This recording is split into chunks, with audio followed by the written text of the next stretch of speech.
Wrestling is more than just sport for me. Wrestling is a style of my life. Dedication, sacrifice, hard work, discipline are all worthy attributes which wrestling improves and that will definitely produce extraordinary results. Wrestling is a fight between two people and there is always one winner. A lot of skills which I learned from wrestling are applicable in real life. This story is about me, Andrei Vorontsov. Andrei is the most reassuring and caring person that I know. He's very strong in character and able to deal with some adversity in his life and be able to put it behind him and still try to be the best he can be. Andrei has a great deal of passion and energy. He wants to change the world. The one word that I would use to describe Andrei is integrity. Determined. Sensitive. Passionate. I think that we should expand this globally. This should not just be about the Ride for Kids for kids in Ukraine, but this should be a global event. Yeah, the idea is to establish a global network and inspire other people and athletes. Andrei is a Brock University student. He has money to survive, apartment to rent, car, friends. Now he's thinking of a charity event. But 5 years ago, there were other thoughts which occupied his head. In 2008, Andrei's life came to the point when he needed to decide to stay or quit his wrestling career. Well, it's hard to explain because at this time I was on the crossroad of two roads. Due to the financial difficulties, I had to do something to feed myself and my family. Of course, I was happy and I had a feeling of achievement, but that was only one small step to my dream and I couldn't afford another steps. Probably it's not a good excuse, but I made a decision to leave the country and to try to make some money abroad. I still have a bad feeling about that, because I could wrestle at European and World Championships, but I didn't. So I moved to New York when I was 20 years old, without money, without friends, without any support and any knowledge of English. I had to borrow money from my friends to pay fees for visa and to buy airplane ticket. I came to the States and I had only 35 bucks in my pocket. After a few months I got an opportunity to find a job with the help of one of the wrestling coaches in Massachusetts, where I moved very casually.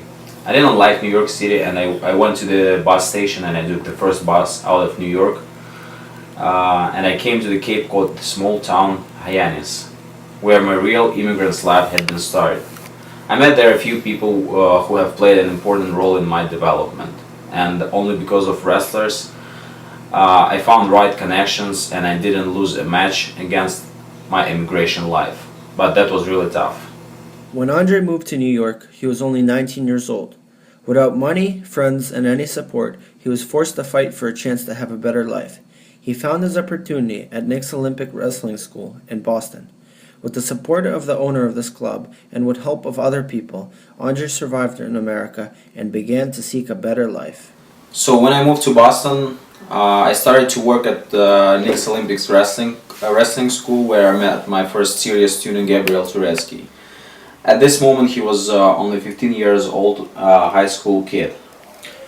So I was 15 and I decided that I wanted to start training and be serious about wrestling, and I would come to the gym previously only once a week or twice a week, and that's when I met Andrei. Andrei was there for the first time, and I thought he was 30 years old or something. I thought he was an Olympic champion by then, and I was surprised to find out he was only 19 years old.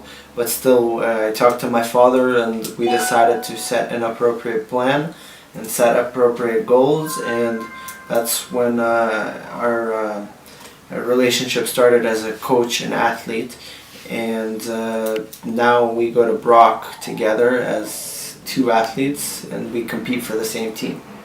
So after a few years living in the United States, I got everything. I had money. I had enough money to live in the States. I had a job. I had a place to stay, but it was not enough for me because I needed wrestling. I needed to wrestle, and I decided to move somewhere where I can do that, because I couldn't do that in the States. So then I sent a lot of letters to Canada coaches, and I received only one response from wrestling coach from Brock University, and he invited me to visit Brock University to see the wrestling team here, and I came, I liked it, and I stayed at Brock. Now I'm living here in Canada, I wrestle, and I'm very happy that I'm here, that I'm still on the mat. Well, I was contacted by Gabriel first to come to Brock to try to further his education and continue wrestling. Gabe and Andre, of course, have a close relationship, and Andre's been coaching Gabe, so they kind of came as a package deal a little bit. And he asked me if I could help him with his freestyle wrestling and be able to compete for Canada internationally someday. That was his goal, to compete at the World Championships, the Olympic Games, and things like that.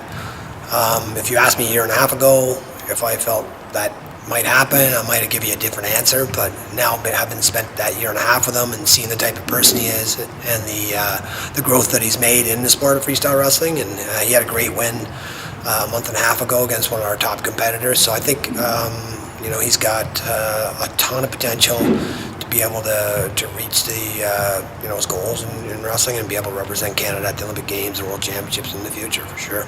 Normally, his day starts at 5:30 in the morning. He works out and goes to classes. At 4 p.m., he has practice on the mat. Between training, he studies and tries to learn something new in school. He still has dreams and aspirations to participate at the Olympic Games. However, he thinks not only about that, but also about Ride for Kids, a charity event he is organizing. Me and my friend Gabriel Turetsky, we are working on the project Ride for Kids 2014. This project is dedicated to fighting childhood cancer in Ukraine, and it's a very big issue there because of the financial crisis and economical crisis, political situation, and probably in the next few years we want to establish ourselves as a big non-profit organization, and we want to put this event on the annual basis, which would be great.